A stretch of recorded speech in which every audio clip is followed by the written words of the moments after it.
আমাদের নেতা BNP chairman বাংলাদেশের রাষ্ট্রীয় প্রধানমন্ত্রী জনাব তারেক রহমান যে অঙ্গীকার দিয়ে আমরাও সেই অঙ্গীকার নিয়ে দেশ গড়ার কাজে নিজেকে আশ্রয় করব।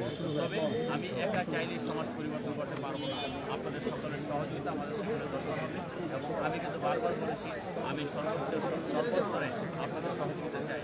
একটি শোষণমুক্ত, একটি সন্ত্রাসমুক্ত এবং একটি দুর্নীতিমুক্ত বাংলাদেশ করার জন্য আমরা যদি ঢাকা 18 থেকে শুরু করতে পারি ইনশাআল্লাহ। সেই জন্য সাংবাদিক ভাইরা যারা আছেন আপনাদেরকে আমরা সহযোগিতা চাই।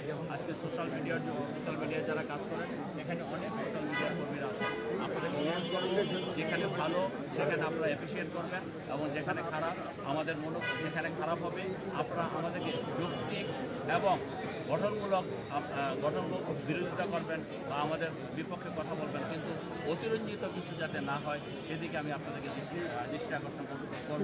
এবং সর্বশেষ আমি একটি কথাই বলবো, আমি ব্যক্তিগতভাবে সকলের সহযোগিতা চাই, আমার দল সহযোগিতা চাই, এই এলাকার মানুষ আপনাদের সহযোগিতা চায়। আপনাদের সহযোগিতা নিয়ে আমরা একটি সুন্দর বাংলা থাকবো।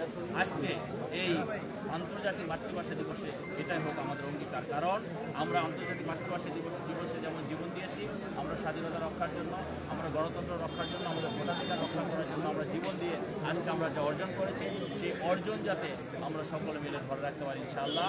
এবং আমার চেষ্টার কোনো ত্রুটি থাকবে না, আমি সর্বোচ্চ দিয়ে এই এলাকার মানুষকে স্বস্তি দেওয়ার চেষ্টা করব। সকলকে ধন্যবাদ। আসসালামু আলাইকুম ওয়া রাহমাতুল্লাহি ওয়া বারাকাতুহু।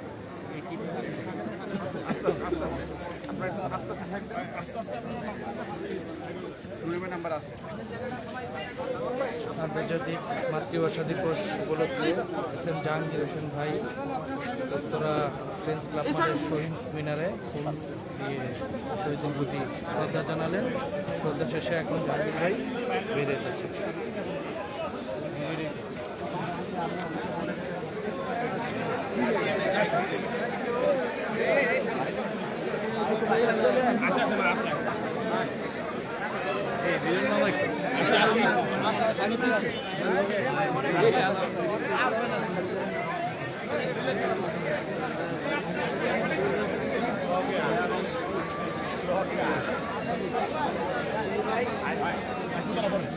ভাই